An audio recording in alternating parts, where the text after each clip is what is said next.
মৰমৰ ছাত্ৰ ছাত্ৰীসকল, তোমালোকৰ যোগৰ বিষয়ে কিছু পৰিমাণে হ'লেও ধাৰণা আছে। তথাপি মই তোমালোকক চিত্ৰৰ সহায়ত যোগৰ ধাৰণা অলপ দিব বিচাৰিছোঁ। তোমালোকে মন কৰিবা। ধৰি লোৱা তোমাৰ হাতত এটা ফুল আছে আৰু এটা ফুল তোমাৰ ভণ্টিজনীৰ হাতত আছে। এতিয়া তোমাৰ ভণ্টিজনীয়ে যদি ফুলটো তোমাক দি দিয়ে, তেতিয়াহ'লে তোমাৰ হাতত কেইটা ফুল হ'ব? তোমাৰ হাতত এটা আছিলে হয়নে? আৰু এটা তোমাৰ ভণ্টিয়ে দিলে, কেইটা হ'ল? দুটা ফুল হ'ল।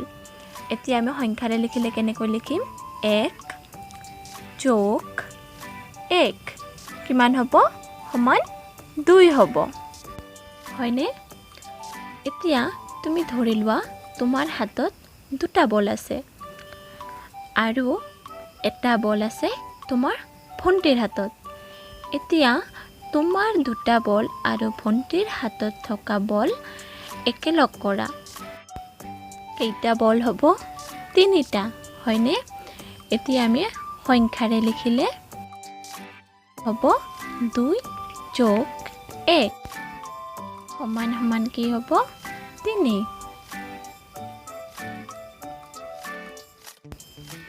এতিয়া তুমি ধৰি লোৱা তোমাৰ হাতত 3টা আম আছে আৰু তোমাৰ বাওঁ হাতত 2টা আম আছে। এতিয়া তোমাৰ হাতে থকা আৰু বাওঁ হাতে থকা আমকেইটা একেলগ কৰা।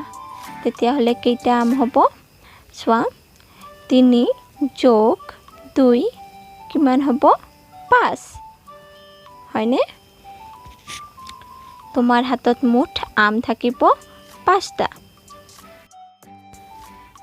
ধৰি লোৱা তোমাৰ হাতত গছৰ পাত আছে 3খিলা আৰু তোমাৰ ভণ্টিৰ হাতত আছে 3খিলা।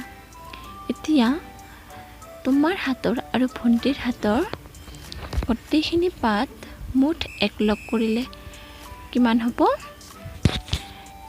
3 + 3 = 6, হয়নে? এতিয়া সংখ্যাৰে লিখিলে কেনেকৈ লিখিম আমি? 3 + 3 = 6। শেষৰ প্ৰশ্নটোলৈ যাওঁ আহা।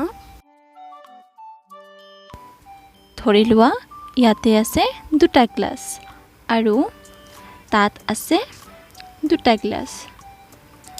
এতিয়া গোটেইকেইটা গ্লাছ একেলগ কৰিলে মুঠ কেইটা গ্লাছ হ'ব? 4টা, হয়নে? এতিয়া আহা সংখ্যাৰে লিখোঁ। 2 + 2 কিমান হ'ব? 2 × 2 = 4।